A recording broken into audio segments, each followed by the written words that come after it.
ഇന്നത്തെ ക്ലാസ്സിൽ ഡിസ്കസ് ചെയ്യുന്ന ടോപ്പിക്കാണ് policy effects in the variable wage Keynesian model.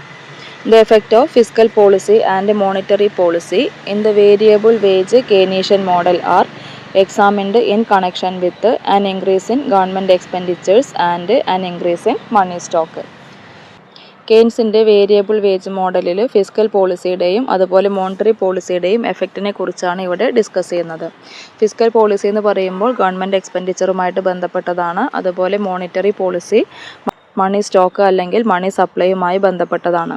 അപ്പോൾ ഇവിടെ ഗവൺമെൻറ് എക്സ്പെൻഡിച്ചറിൽ ഉണ്ടാകുന്ന വർധനവ് അതുപോലെ മണി സ്റ്റോക്കിൽ ഉണ്ടാകുന്ന വർധനവ് എങ്ങനെയാണ് ഔട്ട്പുട്ടിനെയും എംപ്ലോയ്മെൻറ്റിനെയും എഫക്റ്റ് ചെയ്യുന്നത് എന്ന് നോക്കാം. അപ്പോൾ ആദ്യം ഡിസ്കസ് ചെയ്യുന്നത് fiscal പോളിസിയാണ്. In the variable wage Keynesian model, the aggregate supply curve is upward sloping and aggregate demand curve is downward sloping. കെയ്ൻസിൻ്റെ വേരിയബിൾ വേജ് മോഡലിനകത്ത് അഗ്രിഗേറ്റ് സപ്ലൈ കർവിൻ്റെ സ്ലോപ്പ് അപ്വേർഡ് ആണ് അല്ലെങ്കിൽ പോസിറ്റീവ് ആണ്. അഗ്രിഗേറ്റ് ഡിമാൻഡ് കർവിൻ്റെ slope downward ആണ്. ഇനി ഇതിൻ്റെ ഒരു ഗ്രാഫാണ് പഠിക്കാനുള്ളത്. ഗ്രാഫിൽ എക്സ് ആക്സിസിൽ ഔട്ട്പുട്ട് എന്ന് മാർക്ക് ചെയ്തിട്ടുണ്ട്, വൈ ആക്സിസിൽ പ്രൈസ് ലെവൽ. YD0, YD1 എന്നുള്ളത് അഗ്രിഗേറ്റ് ഡിമാൻഡ് കർവുകളാണ്. YS എന്നുള്ളത് അഗ്രിഗേറ്റ് സപ്ലൈ കർവിനെയാണ് സൂചിപ്പിക്കുന്നത്. In the figure YD0 is the original aggregate demand curve and YS is the aggregate supply curve. അപ്പോൾ YD0 എന്ന് പറയുന്നതാണ് ഒറിജിനൽ ഡിമാൻഡ് കർവ്, YS എന്ന് പറയുന്നത് aggregate supply curve. The initial equilibrium is at point E0 and the corresponding price level is P0 and output is Y0. അപ്പോൾ ഇവിടുത്തെ initial equilibrium എന്ന് പറയുന്നത് E0 ആണ്. അതായത് YD0 എന്ന് പറയുന്ന ഡിമാൻഡ് കർവും YS എന്ന സപ്ലൈ കർവും തമ്മിൽ ഇൻ്റർസെക്റ്റ് ചെയ്യുന്ന ഭാഗം. ഇനി അതിനനുസരിച്ച് വരുന്ന പ്രൈസ് ലെവൽ P0 ആണ്, ഔട്ട്പുട്ട് Y0 ആണ്. Increase in government expenditure will shift aggregate demand curve to the right to YD1. Government എക്സ്പെൻഡിച്ചറിൽ ഉണ്ടാകുന്ന വർധനവിൻ്റെ ഭാഗമായി അഗ്രിഗേറ്റ് ഡിമാൻഡ് കർവ് വലതുവശത്തേക്ക് ഷിഫ്റ്റ് ചെയ്യുന്നു. അതാണ് YD1 എന്ന് പറയുന്ന demand curve. The new equilibrium is at point E1. അപ്പോൾ അതിനനുസരിച്ച് വരുന്ന പുതിയ ഇക്വിലിബ്രിയം ഏതാണ്? E1 ആണ്. The result is an increase in price level from P0 to P1 and output rises from Y0 to Y1. Aggregate demand curve വലതുവശത്തേക്ക് മാറിയതിൻ്റെ ഭാഗമായിട്ട് price level P0യിൽ നിന്ന് P1 ആയിട്ട് വർദ്ധിക്കുന്നു. അതുപോലെ ഔട്ട്പുട്ട് Y0യിൽ നിന്ന് Y1 ആയിട്ട് വർദ്ധിക്കുന്നു. ഇവിടുത്തെ പോളിസി എഫക്റ്റ് എന്താണ്? Thus, when an expansionary fiscal policy is adopted, both the price level and output increases in the variable wage Keynesian model. ഇപ്പോൾ കെയ്ൻസിൻ്റെ വേരിയബിൾ വേജ് മോഡലിനകത്ത് എക്സ്പാൻഷണറി ഫിസ്ക്കൽ പോളിസിയാണ് ഉപയോഗിക്കുന്നത് എങ്കിൽ ഒരേ സമയം പ്രൈസ് ലെവലും ഔട്ട്പുട്ടും വർദ്ധിക്കുന്നു. ഇനി അടുത്തത് മോണിറ്ററി പോളിസി നോക്കാം. The effect of an expansionary monetary policy can also be illustrated using the above figure. നേരത്തെ ഡിസ്കസ് ചെയ്ത അതേ ഗ്രാഫ് ഉപയോഗിച്ചുകൊണ്ടാണ് മോണിറ്ററി പോളിസി എഫക്റ്റ് വിശദീകരിക്കുന്നത്. The initial equilibrium is at point E0 and the corresponding price level is P0 and output is Y0. അപ്പോൾ ഇവിടുത്തെ initial equilibrium E0 ആണ്, അതിനനുസരിച്ച് വരുന്ന price level P0, output Y0. An increase in money stock will shift the aggregate demand curve to the right. ഇനി മണി stock വർദ്ധിക്കുകയാണെങ്കിൽ aggregate demand curve വലതുവശത്തേക്ക് മാറുന്നു. ഇനി എന്തുകൊണ്ടാണ് അഗ്രിഗേറ്റ് ഡിമാൻഡ് കർവ് വലതുവശത്തേക്ക് മാറിയത് എന്ന് നോക്കാം. The right hand side shift in the aggregate demand curve is the result of a decrease in the interest rate that leads to increased spending and investment. മണി സ്റ്റോക്കിൽ ഉണ്ടാകുന്ന വർധനവിൻ്റെ ഭാഗമായിട്ട് പലിശ നിരക്ക് കുറയും. പലിശ നിരക്ക് കുറയുകയാണെങ്കിൽ എന്താണ്? സമ്പദ് വ്യവസ്ഥയിൽ സ്പെൻഡിങ് കൂടും, അതുപോലെ തന്നെ ഇൻവെസ്റ്റ്മെൻറ്റ് കൂടും. അതിൻ്റെ ഭാഗമായിട്ടാണ് അഗ്രിഗേറ്റ് ഡിമാൻഡ് കർവ് വലതുവശത്തേക്ക് ഷിഫ്റ്റ് ചെയ്യുന്നത്. Thus the new equilibrium point is at point E1. അപ്പോൾ പുതിയ ഇക്വിലിബ്രിയം ഏതാണ്? E1 എന്ന് കൊടുത്തിട്ടുണ്ട്. The result is an increase in price level from P0 to P1 and output rises from Y0 to Y1. അപ്പോൾ ഇവിടെയും അതിൻ്റെ after effect എന്തായിരിക്കും? Aggregate demand വർദ്ധിക്കുകയാണെങ്കിൽ പ്രൈസ് ലെവൽ P0യിൽ നിന്ന് P1 ആയിട്ട് വർദ്ധിക്കുന്നു. അതുപോലെ ഔട്ട്പുട്ട് Y0യിൽ നിന്ന് Y1 ആയിട്ട് വർദ്ധിക്കുന്നു. Thus, when an expansionary monetary policy is adopted, both the price level and output increases in the variable wage Keynesian model. അപ്പോൾ കെയ്ൻസിൻ്റെ വേരിയബിൾ വേജ് മോഡലിൽ എക്സ്പാൻഷണറി മോണിറ്ററി പോളിസി ഉപയോഗിക്കുകയാണെങ്കിലും പ്രൈസ് ലെവലും ഔട്ട്പുട്ടും ഒരേ സമയം വർദ്ധിക്കും. അപ്പോൾ ഈ കെയ്ൻസിൻ്റെ വേരിയബിൾ വേജ് മോഡലിൽ പോളിസി എഫക്റ്റിൽ അപ്പോൾ എന്താണ് പറയുന്നത്? എക്സ്പാൻഷണറി ഫിസ്ക്കൽ പോളിസിയോ അല്ലെങ്കിൽ എക്സ്പാൻഷണറി മോണിറ്ററി പോളിസിയോ ഉപയോഗിക്കുകയാണെങ്കിൽ പ്രൈസ് ലെവലും ഔട്ട്പുട്ടും ഒരേ സമയം വർദ്ധിക്കും. ഇനി ഇതിൻ്റെ ഒരു കമ്പാരിസൺ ആണ് പഠിക്കാനുള്ളത്. A comparison of the effect of a given change in aggregate demand on price and output when the money wage is variable or fixed gives the following result.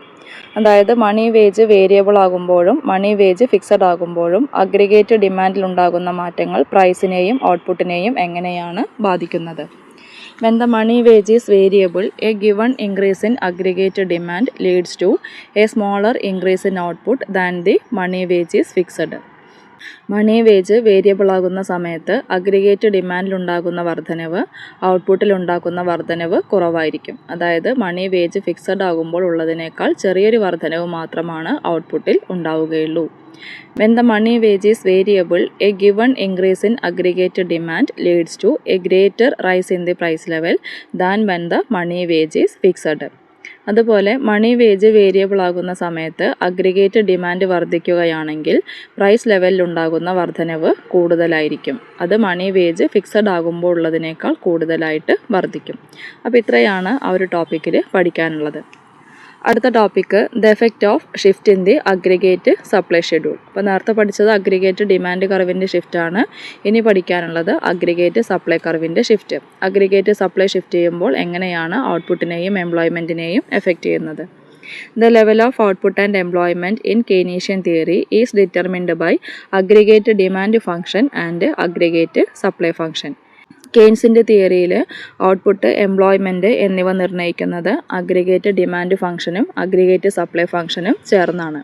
ഇവിടെ ഷിഫ്റ്റ് ഇൻ അഗ്രിഗേറ്റ് സപ്ലൈ എന്ന് പറഞ്ഞാൽ എന്താണ്? ഒന്നെങ്കിൽ supply വർദ്ധിക്കും അല്ലെങ്കിൽ supply കുറയും. Supply കൂടുകയാണെങ്കിൽ aggregate supply curve വലതുവശത്തേക്ക് shift ചെയ്യും. അതുപോലെ സപ്ലൈ കുറയുകയാണെങ്കിൽ സപ്ലൈ കർവ് ഇടതുവശത്തേക്കാണ് ഷിഫ്റ്റ് ചെയ്യുക. A shift in the aggregate supply curve will affect output, employment and the price level.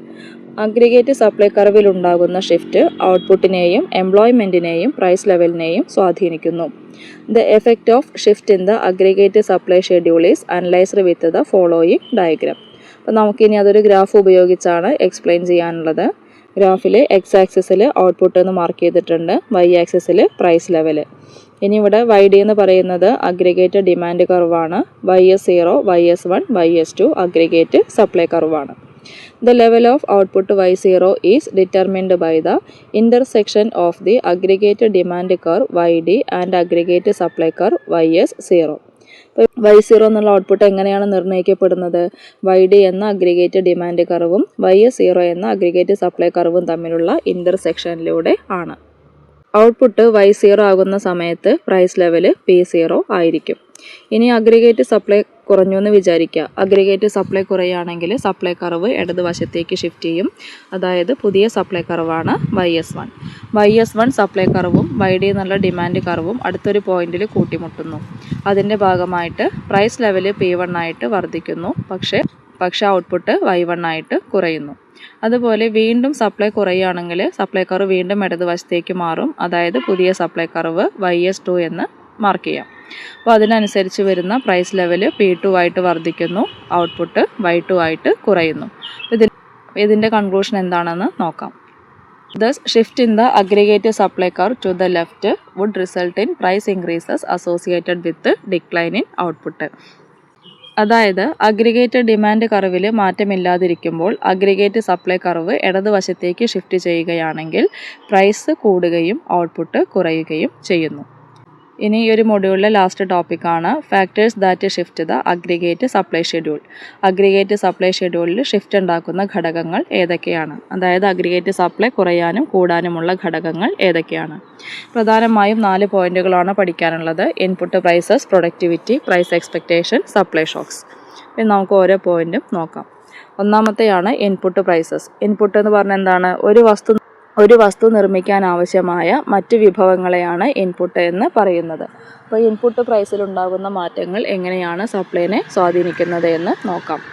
An increase in input prices will lead to an increase in the cost of production.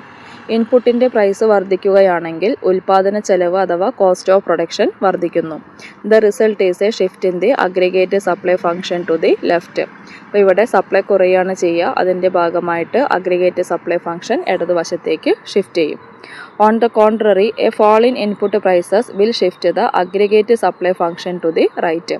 ഇനി input price കുറയുകയാണെങ്കിൽ ഉൽപ്പാദന ചെലവ് കുറയും, അതായത് cost of production കുറയും. അതിൻ്റെ ഭാഗമായിട്ട് aggregate supply function വലതുവശത്തേക്ക് ഷിഫ്റ്റ് ചെയ്യും. രണ്ടാമത്തെ പോയിൻ്റാണ് പ്രൊഡക്ടിവിറ്റി അല്ലെങ്കിൽ ഉൽപ്പാദനക്ഷമത. An increase in productivity helps firms produce more output with the same input. ഉൽപ്പാദനക്ഷമത കൂടുതലാണെങ്കിൽ ഒരേ ഇൻപുട്ടുകൾ ഉപയോഗിച്ചുകൊണ്ട് കൂടുതൽ ഉൽപ്പന്നം നിർമ്മിക്കാൻ ഫേമിന് കഴിയും. The result is a shift in the aggregate supply function to the right. അതിൻ്റെ ഭാഗമായിട്ട് സപ്ലൈ കൂടുകയും സപ്ലൈ കർവ് വലതുവശത്തേക്ക് മാറുകയും ചെയ്യുന്നു.